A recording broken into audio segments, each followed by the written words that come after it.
Connaissance, recherche, sciences, Dessin mathématiques, théorie, physique, philosophie, conférence, archéologie, nature.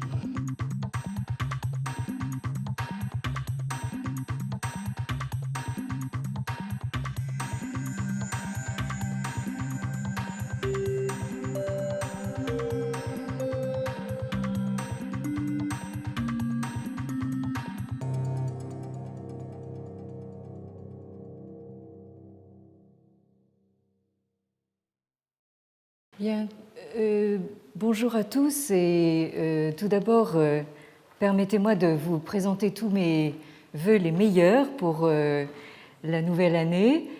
Le hasard a voulu que nous ayons terminé l'année 2009 les pieds dans la neige et nous nous retrouvons en 2010 donc dans la même situation. Et encore une fois, merci à vous d'être contre vents et marées aussi fidèles et aussi nombreux au rendez-vous. En décembre, vous vous en souvenez peut-être, nous avions entrepris de parler du premier moment de ce que j'ai appelé la mondialisation de Confucius et de ses entretiens tout particulièrement, avec la médiation des missionnaires chrétiens, à commencer par les missionnaires jésuites, dont la première vague, vous vous en souvenez sans doute, a été conduite par le grand Matteo Ricci, dont vous avez le nom ici, et le nom chinois donc Limato. Alors, après la mort de Ricci en 1610, d'autres vagues de missionnaires arrivent en Chine pendant tout le XVIIe siècle, qui est un siècle très important dans l'histoire chinoise puisqu'il a été marqué par un tournant tout à fait décisif. La dynastie des Ming, qui a donc régné entre en gros le XIVe et le XVIIe siècle, donc entre 1368 et 1644, cette dynastie des Ming qu'avaient connue Ricci et les premiers missionnaires jésuites se voit mettre fin par la conquête mandchoue qui donc en 1644 met en place la dynastie non chinoise, la dynastie mandchoue des Qing, dont vous avez les dates ici. Donc elle commence en 1644 pour, comme vous le voyez, terminer en 1911. C'est donc l'une des plus longues dynasties de l'histoire impériale, puisqu'elle a duré plus de 2 siècles et demi, mais c'est aussi la dernière de ce régime impérial, puisqu'elle s'effondre en 1911 pour laisser place à la toute première République chinoise, donc à l'aube du siècle dernier. Donc les nouveaux missionnaires jésuites continuent le travail de traduction des classiques confucéens, commencé par la première vague, mais cette fois, leur visée dépasse la simple finalité pédagogique. Vous vous rappelez peut-être que Matteo Ricci et la première vague donc, de missionnaires jésuites avaient commencé un travail de traduction des classiques confucéens afin de se former donc à la pratique du chinois classique pour eux-mêmes et aussi pour former donc les nouveaux arrivants. Alors à présent, le corpus des classiques est présenté comme une véritable philosophie, ce que les jésuites appellent dans leur latin une sapientia ou une scientia. En 1662 est en effet compilée une Sapientia Sinica par le jésuite portugais Inácio da Costa dont vous avez le nom ici, donc, qui a vécu entre 1603 et 1666, assisté de l'italien Prospero Intercetta, donc, dont vous avez le nom ici, dont les dates sont 1626 à 1696.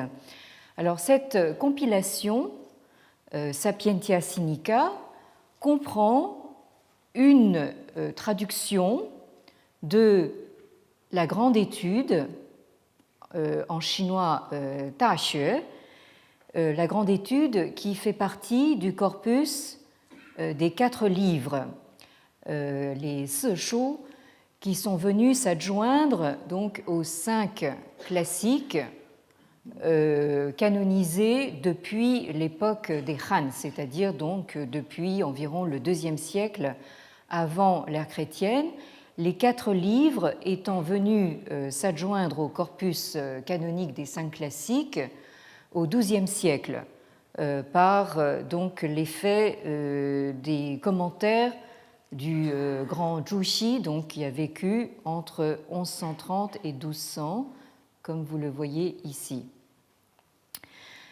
Alors, cette traduction de la grande étude est celle qui a été commencée par Ricci et qui ensuite a été améliorée donc, au fil des années par ses successeurs. La compilation donc, du Sapientia Sinica comprend également une biographie abrégée de Confucius. Là, vous voyez que nous avons déjà les fondations de quelque chose qui sera repris ultérieurement. Et nous avons également dans cette compilation la traduction des 5 premiers livres des entretiens de Confucius. Ces entretiens donc, qui font également partie, comme vous le voyez, des 4 livres. Alors cette traduction de la grande étude est la première traduction bilingue chinois-latin que nous ayons, et vous en avez donc ici le début. J'espère que, voilà, maintenant j'ai appris enfin à me servir de cet ordinateur. Donc, vous avez ici la première page de cette traduction du Daxue. Donc là, vous avez ici la transcription inventée par les jésuites. Ce sont eux aussi qui ont mis au point ce premier système de transcription. Alors, vous voyez à travers cette première page que comment se présente donc ce travail des jésuites comment dire, en cours de chantier. Vous avez ici donc la première phrase, tout en haut, donc la première phrase de la grande étude, Da xue zhi dao zai ming ming de. Pour l'instant, je ne m'attarde pas sur la traduction, mais ce que je voudrais que vous puissiez apercevoir, j'espère que vous le voyez même du fond, vous avez donc la copie de la première phrase en chinois, et à côté de chaque caractère, vous avez la prononciation, donc dans la transcription des jésuites. Donc là, vous voyez que nous avons un projet qui commence par une finalité didactique. Les jésuites apprennent le chinois comme ça, par les classiques, et pour eux, c'est une véritable langue, c'est-à-dire que c'est une langue qui s'écrit et qui se prononce. Et ensuite, chaque membre de phrase chinoise, là vous avez donc les premiers mots, est suivi donc d'une traduction en latin. Alors en fait, cette traduction, vous la voyez ici, dans le premier paragraphe ici, c'est en fait une sorte de paraphrase avec donc la traduction des mots chinois en latin soulignés, c'est-à-dire que seuls sont soulignés en latin donc les traductions des mots chinois. Et tout le reste donc de la traduction latine est une paraphrase. Alors, ceci montre bien que les jésuites perçoivent très clairement que le chinois écrit, ce qu'en chinois on appelle le Wenyanwen, est bien l'équivalent du latin comme scripta franca entre les clercs européens. Donc, ils ont bien compris que nous avons ici quelque chose qui ressemble tout à fait au latin, donc qu'ils pratiquent eux-mêmes. Je rappelle qu'à cette époque, donc nous sommes au XVIe, XVIIe siècle, la langue écrite chinoise sert effectivement donc de lingua franca entre les clercs de toute l'Asie orientale, c'est-à-dire donc au Japon, en Corée, au Vietnam. Donc, et ceci vaudra jusqu'à une époque relativement récente, en tout cas jusqu'à l'aube de la modernité. Alors, quelques années après donc, la Sapientia Sinica, en 1667, entre 1667 et 1669, le père italien Intorcetta, dont je viens de parler, continue sur sa lancée en faisant paraître le Sinarum Scientia Politico Moralis, c'est-à-dire donc la science, ou on pourrait dire presque la philosophie politico-morale des Chinois, qui comprend une première traduction en latin du Zhongyong. Donc je reviens à mon glossaire ici.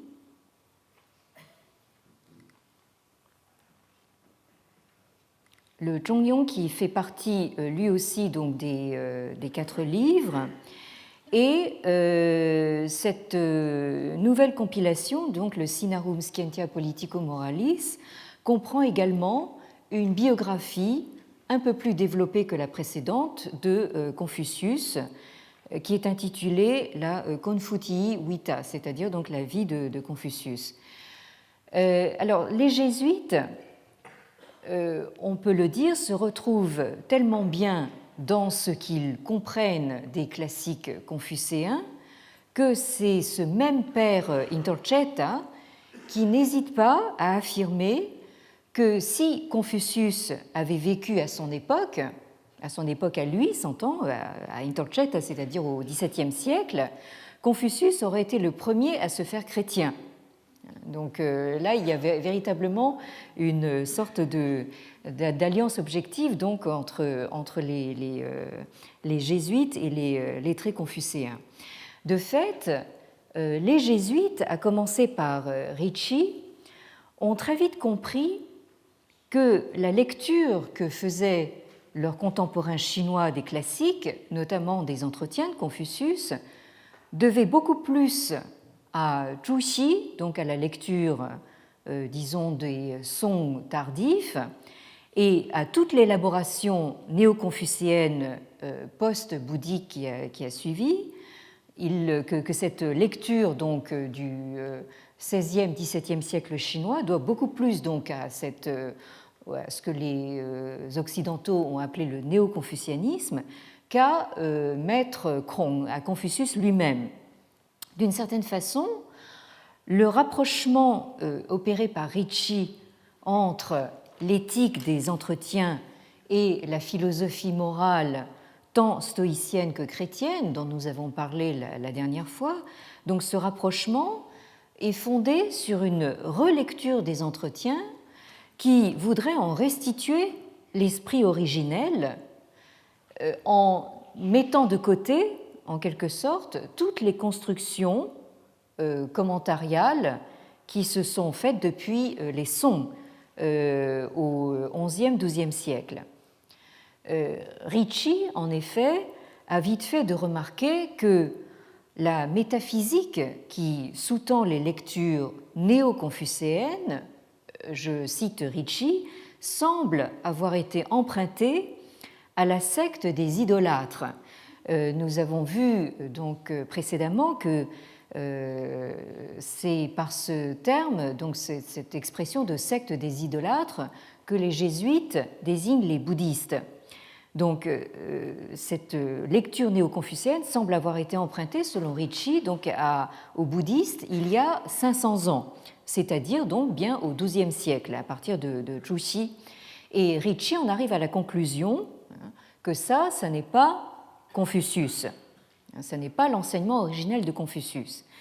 Alors, cette idée que le néo-confucianisme des Song puis des Ming n'est pas l'enseignement originel de Confucius, mais qu'il est largement nourri par des idées bouddhiques, deviendra un fondement de ce qu'on appelle en chinois le Hanxue, c'est-à-dire donc les études Han, par référence à un retour aux lectures des Han, c'est-à-dire entre le IIe siècle avant l'ère chrétienne jusqu'au IIe siècle de l'ère chrétienne, donc retour à ces lectures Han par-delà donc les lectures des Song et des Ming. Alors ce Hanxue se trouve commencer à se développer donc à la fin des Ming, c'est-à-dire à peine quelques décennies après la mort de Ricci et pendant toute la période mandchoue des Qing. Là, je pense que c'est un problème assez complexe de savoir en fait quelle est la part justement éventuelle des missionnaires jésuites justement dans le développement de cette nouvelle forme de savoir chinois. Toujours est-il que le Sinarum Scientia Politico-Moralis du père Intorcetta connaît une bonne fortune puisqu'il est traduit presque immédiatement en français sous le titre « La science des Chinois » et republié en 1672 par un certain Melchisédek Thévenot, bibliothécaire de Louis XIV, sous la forme carrément plus grand public d'un ouvrage qui s'intitule « Relations de divers voyages curieux » en 4 volumes. Alors on voit ainsi comment les classiques chinois se trouvent transférés donc en Europe dans un double mouvement, c'est-à-dire un mouvement à la fois d'intégration dans le savoir européen en se voyant qualifié de sapientia ou de scientia, titre que on trouve facilement donc couramment accolé donc à des ouvrages de philosophie européenne à l'époque. Donc à la fois ce mouvement d'intégration et un mouvement inverse d'exotisation ou d'exoticisation, je ne sais pas trop comment on dit, comme curiosité. Vous voyez que la sapientia politico-moralis devient une relation de voyage curieux. Donc là, nous avons une volonté effectivement de présenter la Chine comme une sorte d'ailleurs lointain et exotique et donc sujet de curiosité. Alors, nous en venons maintenant à quelque chose d'important sur lequel nous aurons l'occasion de revenir avec, je le rappelle, la conférence du professeur Thierry Ménard, ici même au collège, donc le 16 février à 14h30. Mais je pense que je peux difficilement donc faire l'impasse sur cet ouvrage important qu'a été donc le Confucius Sinarum Philosophus, dont je vous parle déjà depuis quelque temps.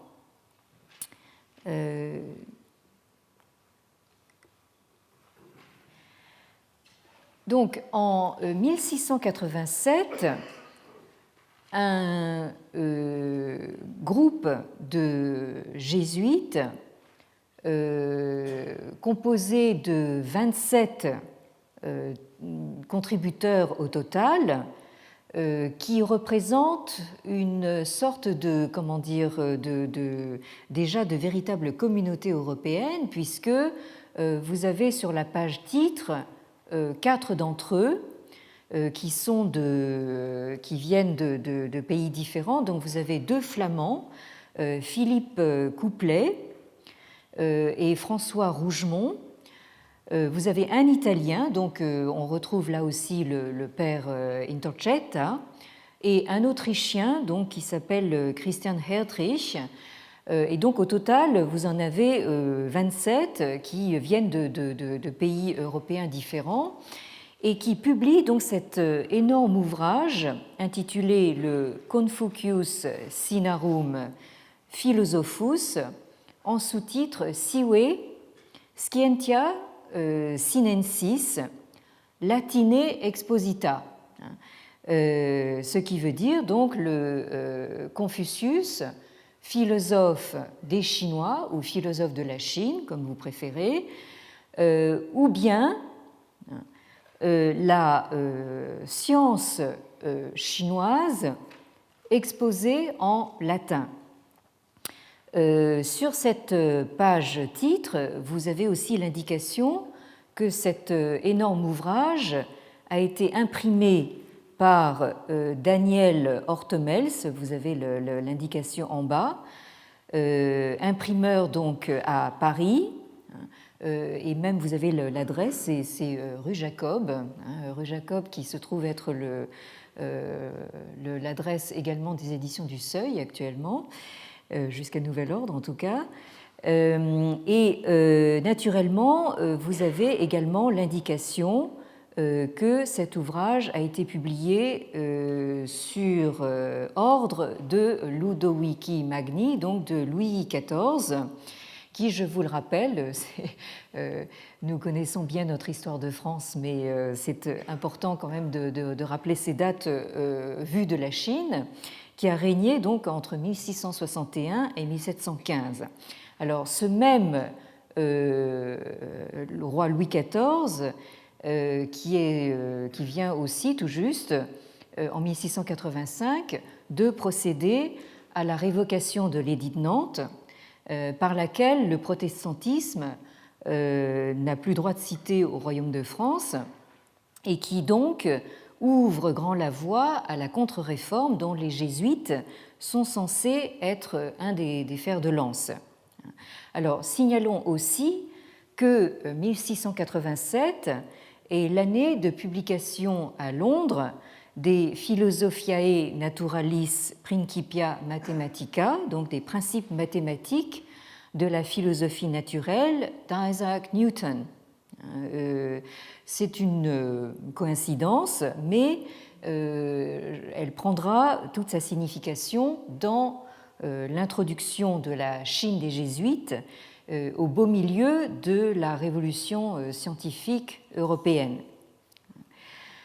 Alors que, un siècle plus tôt, Ricci et sa génération représentaient les pionniers de l'acculturation des jésuites en terrain chinois, ce sont eux qui ont défriché donc le terrain de l'apprentissage de la langue, de la culture et des mœurs chinoises, et ils ont également fait le travail de soubassement des premières traductions du chinois en latin, comme on l'a vu.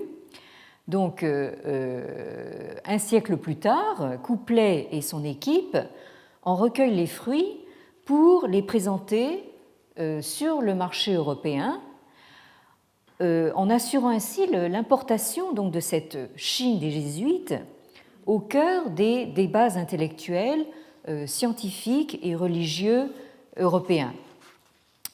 De fait, à ce stade, donc nous sommes à la fin du XVIIe siècle, le public européen, on peut dire, est déjà, si vous me passez l'expression, chauffé à blanc.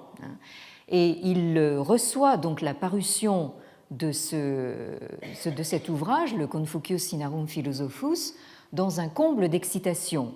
On sait par sa correspondance avec les jésuites que, par exemple, Leibniz était déjà informé donc de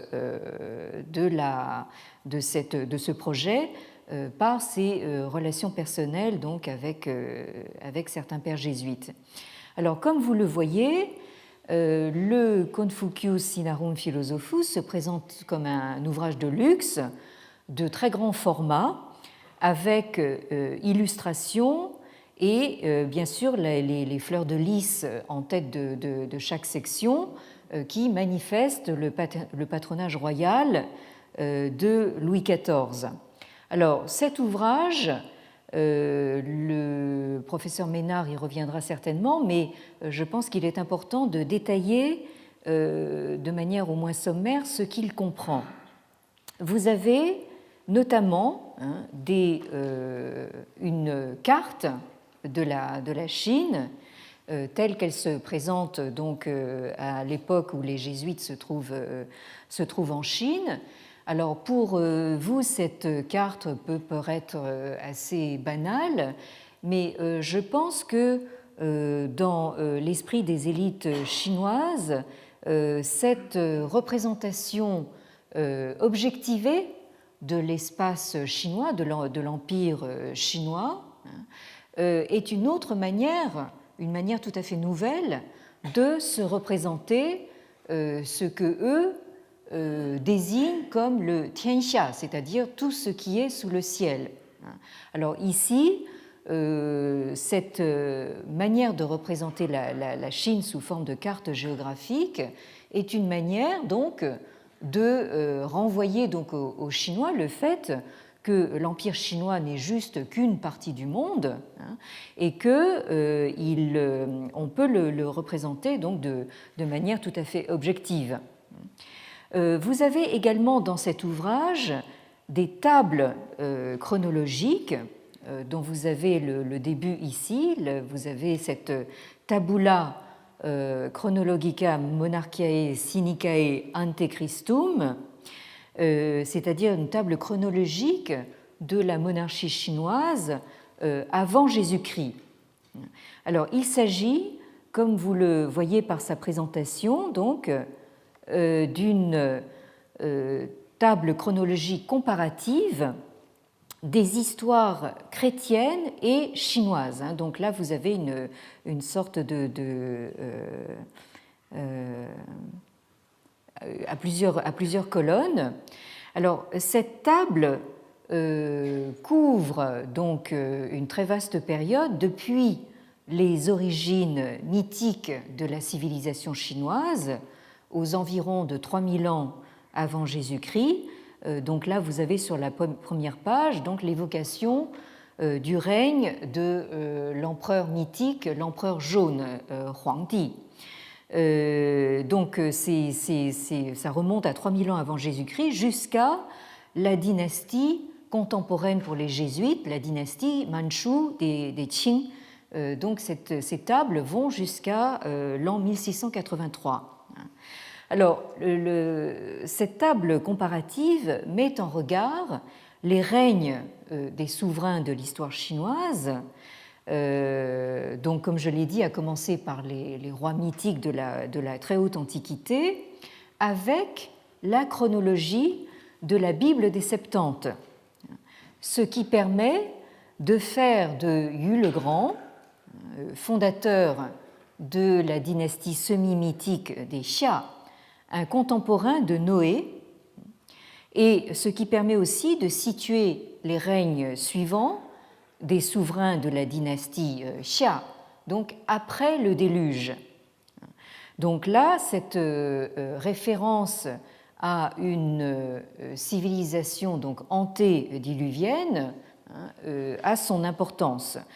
Dans ce même schéma, celui que les jésuites appellent Konfutsu Seu Confucius apparaît comme un descendant direct de la dynastie antique des Shang, celle qui a succédé au Xia. Et je rappelle donc que dans toute cette compilation, il est le seul personnage à se voir attribuer un nom latinisé. Tous les autres noms de l'histoire chinoise ne sont pas latinisés. Ainsi, la fameuse Scientia Sinica n'est plus seulement compatible avec la foi chrétienne, elle en est carrément devenue le précurseur dans un schéma historique continu. C'est ce que montre très bien cette table chronologique.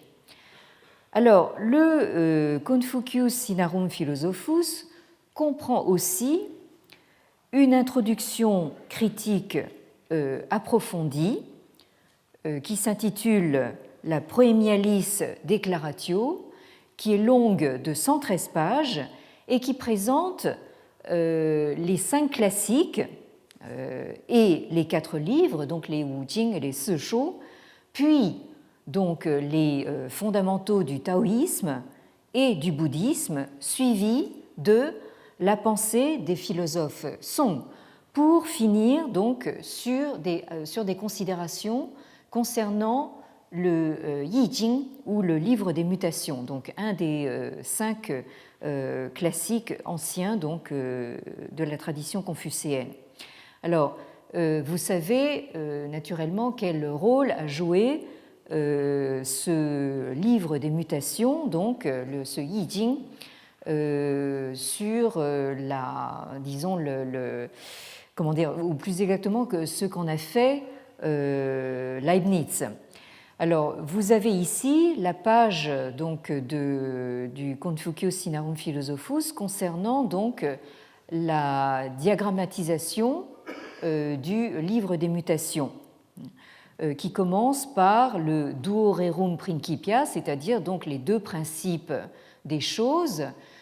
Comme vous le savez sans doute, le livre des mutations s'organise sur 64 hexagrammes qui sont toutes les combinaisons possibles que vous pouvez avoir en alternant donc un trait plein et un trait interrompu ou un trait brisé, donc un trait, comme dit la tradition chinoise, un trait yang ou un trait yin. Donc toutes les combinaisons possibles sur 3 niveaux qu'on appelle les trigrammes, donc vous avez 8 combinaisons possibles, ou 8 trigrammes, ou sur 6 niveaux, c'est-à-dire donc vous avez donc 8 x 8, 64 hexagrammes.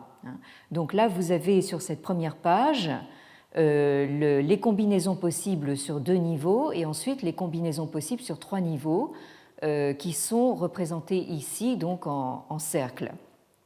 Et sur la page suivante, vous avez donc la tabula sexaginta quatuor figurarum, c'est-à-dire donc la table des 64 figures ou hexagrammes donc du livre des mutations, c'est-à-dire donc cette 64 combinaisons possibles de ces 2 traits pleins et brisés sur 6 niveaux. Donc vous savez tous que Leibniz justement a été très intéressé par cette disposition puisqu'il y a vu justement les fondements enfin, du calcul binaire. En somme, nous avons là dans cette Proemialis Declaratio, donc dans cette partie introductive de 113 pages, la première présentation systématique de la pensée chinoise destinée au public européen. Vous avez en outre dans ce Confucius Sinarum Philosophus une biographie de Confucius qui reprend bien sûr les éléments donc, des biographies précédentes, qui est essentiellement inspirée de celle de Sima Qian, dont nous avons eu l'occasion de parler l'année dernière, et qui a fourni donc une première biographie au début de l'époque Han, c'est-à-dire au IIe siècle avant l'ère chrétienne, mais tout de même plusieurs siècles donc après le vivant de Confucius.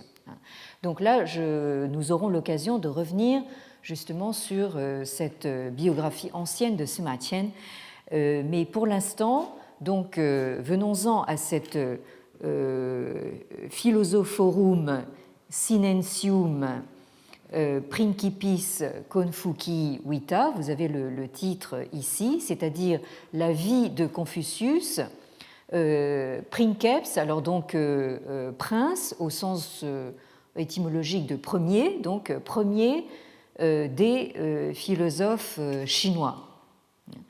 Alors, vous avez ici la première page de cette biographie avec en face un très intéressant portrait donc, de Confucius, ici, que vous avez sans les couleurs et plus en détail donc ici. Ce portrait est donc le premier à tenter de représenter, enfin de donner une représentation physique de Confucius. Alors, je ne sais pas si vous voyez très clairement que nous avons des traits quelque peu européanisés et un décor qui se veut évidemment un petit peu exotique. Vous avez les fameux chapeaux chinois ici, qui vont rester dans l'imaginaire colonial naturellement.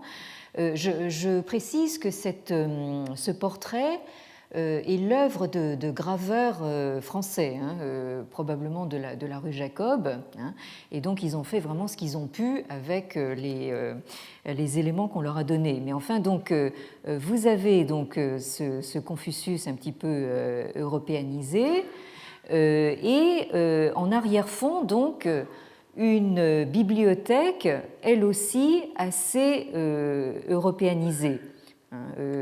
Dans la diapositive précédente, vous voyez un petit peu comment se présente la chose. Et si vous regardez un petit peu dans le détail, vous verrez qu'il y a en fait ici les titres. Vous entrevoyez donc les titres, par exemple, des 4 livres que les jésuites se sont attachés donc à traduire. Alors, cette représentation donc de Confucius sera la matrice de pratiquement toutes les représentations ultérieures de Confucius en Europe. Vous avez par exemple celle-ci, on peut s'amuser à faire un jeu des 7 erreurs, donc entre celle-ci donc, de 1687 et celle-ci qui date de 10 ans plus tard, 1696, qui figure dans les nouveaux mémoires sur l'état présent de la Chine du père Louis Lecomte.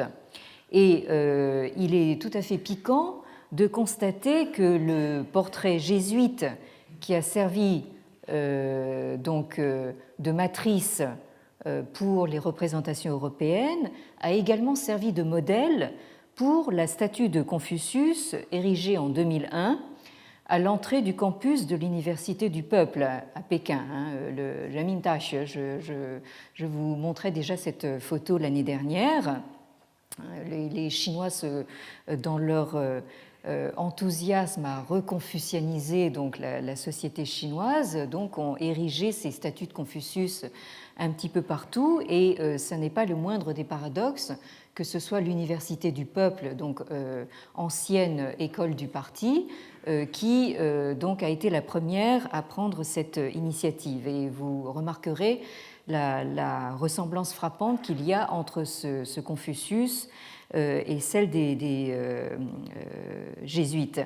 Un point qui n'a évidemment pas manqué d'irriter au plus haut point l'historien Li Ling, donc de l'Université de Pékin, dont je vous parlais l'année dernière, et dont je vous disais qu'il est en guerre contre ceux qu'il appelle les fondamentalistes néo-confucéens. Donc je l'ai entendu fulminer justement contre cette représentation de Confucius. Alors, il me reste à quand même signaler que ce Confucius Sinarum Philosophus, pour revenir à lui, comprend bien sûr une traduction latine de 3 des 4 livres, de 3 des 4 书, dans l'interprétation donc de Zhang Juzheng, dont je vous parlais donc la dernière fois, qui a donc été le précepteur de l'empereur Wanli des Ming. Les jésuites, comme je le mentionnais la dernière fois, donc, ont bien utilisé un commentaire plus ou moins contemporain. Ils ne sont pas revenus de manière insistante sur l'interprétation canonique de Zhu Xi, et donc il y a chez eux bien une volonté, je pense, de se démarquer de l'orthodoxie donc de Zhu Xi, l'orthodoxie des Song. Et contrairement à Zhu Xi qui préconisait de commencer par le Ta Xue, suivi des entretiens de Confucius, suivi du Mengzi, du Mencius, pour finir par le Zhongyong, les jésuites, eux, adoptent un autre ordre. Ils présentent d'abord le Ta Xue, c'est-à-dire la grande étude, puis le Zhongyong, et ensuite les entretiens. Et ils laissent de côté donc le Mengzi. Il n'y a pas de traduction du Mencius dans le Confucius Sinarum Philosophus. Alors, je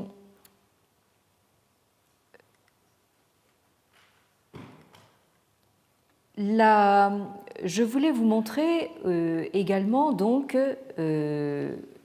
la page de l'introduction, donc de la Proemialis Declaratio, où vous avez donc au deuxième, dans ce paragraphe ici du milieu, la mention donc des entretiens. Alors là, je crois que vous n'arrivez pas sans doute à lire le texte donc original. Il est ici question donc du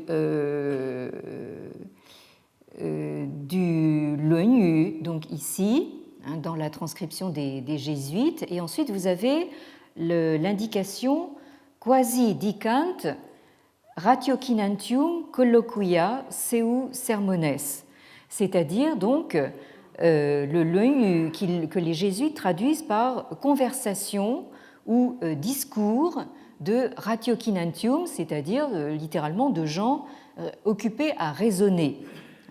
Et ailleurs, vous avez également l'indication que le Luanyu, c'est un recueil de propos de gens occupés à philosopher, sermones philosophantium. Donc ici, il est clair que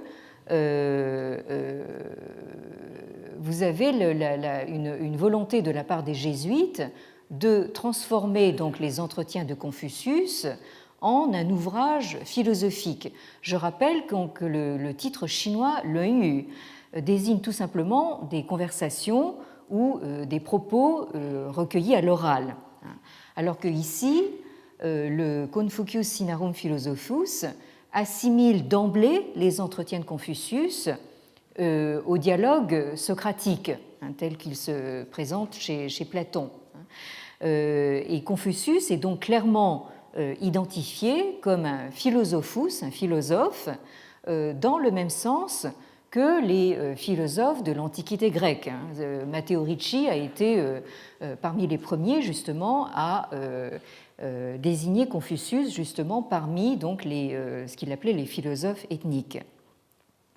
En outre, la volonté de traiter les classiques confucéens comme des ouvrages philosophiques apparaît aussi dans des partis pris de traduction.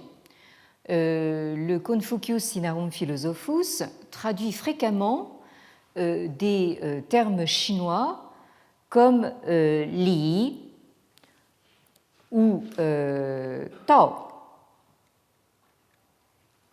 li ou tao, qui sont des notions clés dans le vocabulaire des textes canoniques et dans leurs commentaires. Donc, ces notions clés, li désignant, là j'aurai certainement l'occasion d'y revenir très largement, mais li ici est un principe de mise en ordre, un principe d'ordonnancement, et Tao veut dire tout simplement donc le chemin, la voie. Alors ces termes qui reviennent très très fréquemment donc dans la littérature canonique, nos traducteurs jésuites choisissent de les traduire par le latin ratio, qui peut signifier tout à la fois une règle ou une proportion. C'est encore dans ce sens qu'on utilise le mot ratio dans la langue moderne française. Bien sûr, c'est la traduction latine de raison, le principe, etc., etc. Alors, il me paraît tout à fait intéressant de voir comment donc les jésuites traduisent, par exemple, on a vu tout à l'heure la première phrase de la grande étude, le Daxue, mais ici vous avez donc la première phrase du Zhongyong que les jésuites choisissent de comprendre par l'invariable milieu. Alors c'est une traduction évidemment qui se discute.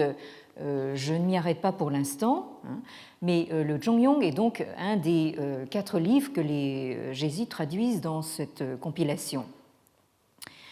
Alors, vous avez donc en chinois donc cette première phrase Tianming zhi wei xing, shuai xing zhi wei dao, xiu dao zhi wei jiao. Donc vous avez 3 membres de phrases donc, qui constituent cette première phrase.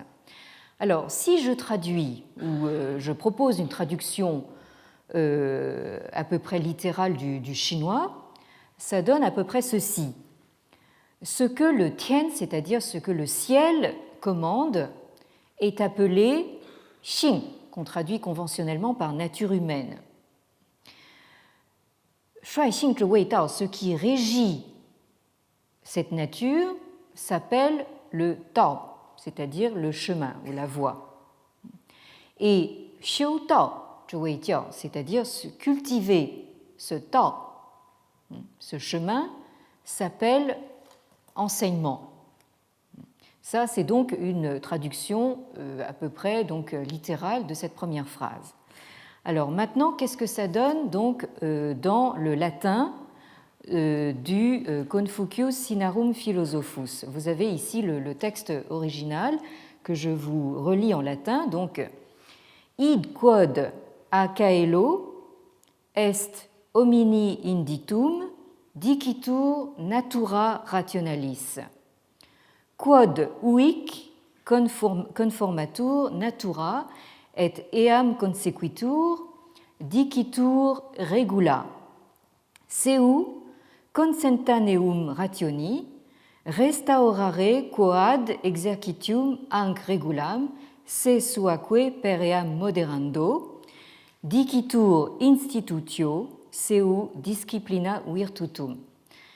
Alors, si je traduis le latin donc, des jésuites, si je n'ai pas complètement perdu mon latin, ça doit donner quelque chose comme ce qui est dicté à l'homme par le ciel, a caelo, est appelé natura rationalis, donc nature rationnelle. Natura rationalis est censé donc traduire le mot chinois xing, qui veut dire tout simplement enfin, le fond humain. Bon, alors eux choisissent de traduire par natura rationalis. Ce qui se conforme à cela par nature et qui s'ensuit est appelé regula, règle, c'est-à-dire conforme à la raison, consentaneum rationi. Donc nous avons deuxième occurrence du mot ratio ici. Restaurer cette règle comme exercice en se modérant en vertu d'elle s'appelle institution, c'est-à-dire discipline des vertus. Somme toute, comme le dit Lionel Jensen, auteur de cet ouvrage que j'ai eu l'occasion de mentionner déjà, Manufacturing Confucianism, donc la fabrique du confucianisme, Donc, même si les thèses de Jensen, comme je l'ai indiqué, sont assez contestables, Jensen a probablement raison de qualifier le Confucius Sinarum Philosophus de véritable magnum opus de l'accommodement, de la stratégie d'accommodement des jésuites. Depuis Matteo Ricci, on l'a vu, le Confucius des jésuites apparaît comme un philosophe ethnique, comme il l'appelle, auquel les Chinois rendent un culte, mais qui n'est pas un culte religieux. Ça, c'est véritablement le cœur justement de leur stratégie d'accommodement. Et comme le rappelle Nicolas Standart, dont j'ai également eu l'occasion de parler à propos justement des thèses de Jensen qu'il critique à juste titre, cette idée d'un culte sans contenu religieux a beaucoup de mal à être acceptée par les contemporains européens des jésuites. Il suffit de voir la recension du Confucius Sinarum Philosophus par Jean Leclerc, qui date de 1687. Donc là, vous voyez que cet ouvrage a suscité des réactions immédiates, l'année même de la parution. Jean Leclerc dit ceci: « Malgré tout cela, les révérends pères jésuites auront beaucoup de peine à persuader aux Européens que la vénération excessive des Chinois pour ce philosophe ne soit qu'un respect purement civil et qu'on ne lui rende pas les honneurs divins. » De la même façon, le grand philosophe Leibniz émet des doutes dans un petit texte écrit en latin qu'il a intitulé le De cultu Confucii Civilii, c'est-à-dire sur le culte civil de Confucius. Excusez-moi d'ailleurs à ce propos, je dois dire que moi j'ai été formée donc, à la prononciation dite restituée, ça écorche sans doute vos oreilles, mais je ne sais pas prononcer le latin autrement. Donc sur le culte civil de Confucius, donc un petit texte rédigé en toute probabilité entre 1697 et 1699, donc là nous sommes en pleine querelle des rites, et qui a été reproduit en appendice à un volume édité par Christine Frémont, intitulé Discours sur la théologie naturelle des Chinois, paru aux éditions de Lerne en 1987. Alors, le début de ce texte, et alors là je vous épargne donc le latin, Leibniz écrit « Rédigeant la préface de mes Novissima Sinica, je penchais vers l'opinion que lorsque les lettrés chinois rendent des honneurs à Confucius, c'est plus une cérémonie civile qu'un culte religieux. » Donc là, Leibniz suit la thèse des jésuites. Un culte religieux, pour en chercher la définition, là nous entendons le philosophe qui cherche tout de suite la définition. Un culte religieux, pour en chercher la définition, est, si je ne me trompe, ce par quoi nous attribuons à celui que nous honorons une puissance supérieure à l'humaine de nous accorder des bienfaits ou de nous infliger des châtiments. Donc là, Leibniz note bien au passage que les jésuites croient observer que les cultes rendus à Confucius sont, selon eux, civils dans la mesure où ils ne lui demandent rien. Donc c'est ça le critère, justement, pour décider que ce ne sont pas des cultes religieux. Alors, Leibniz continue. Dans le culte que les Chinois rendent à Confucius et à d'autres défunts de grand mérite, et tout d'abord à leurs ancêtres, il est évident qu'il se présente des choses qu'on tient fréquemment ailleurs pour religieuses. Mais il est certain que la plupart de ces marques sont fort équivoques, au point que l'adoration parfois est un culte politique et que les empereurs chrétiens prirent le nom même de la divinité. Alors, nous reconnaissons ici donc justement le caractère de l'authentique philosophe qu'est Leibniz, qui, au beau milieu donc, de la querelle des rites qui fait rage autour des années 1700, cherche tout de même à trouver une vision à peu près équilibrée et critique. Alors, Voltaire, pour sa part, donne beaucoup moins dans la subtilité que Leibniz. Lui, il y va sans embâge, hein, autant dire qu'il, là aussi, passez-moi l'expression, qu'il met carrément les pieds dans le plat, pour dénoncer les contradictions sur lesquelles s'enferment, selon lui, les débats sur le caractère religieux ou non des Chinois. Il le dit dans un supplément à son dictionnaire philosophique, dont la première édition paraît en 1764. Alors bien sûr, le dictionnaire philosophique, comme vous savez, est un ouvrage éminemment polémique où Voltaire s'en prend de manière assez véhémente au fanatisme religieux qu'il dénomme l'infâme. Alors Voltaire dit ceci: « On a examiné plusieurs fois cette accusation d'athéisme des Chinois, intentée par nos théologos d'Occident contre le gouvernement chinois à l'autre bout du monde. C'est assurément le dernier excès de nos folies et de nos contradictions pédantesques. Tantôt on prétendait dans une de nos facultés que les tribunaux ou parlements de la Chine étaient idolâtres, tantôt qu'ils ne reconnaissaient point de divinité, et ces raisonneurs poussaient quelquefois leur fureur de raisonner jusqu'à soutenir que les Chinois étaient à la fois athées et idolâtres. » Donc là, vous avez donc une opinion, bien sûr, beaucoup plus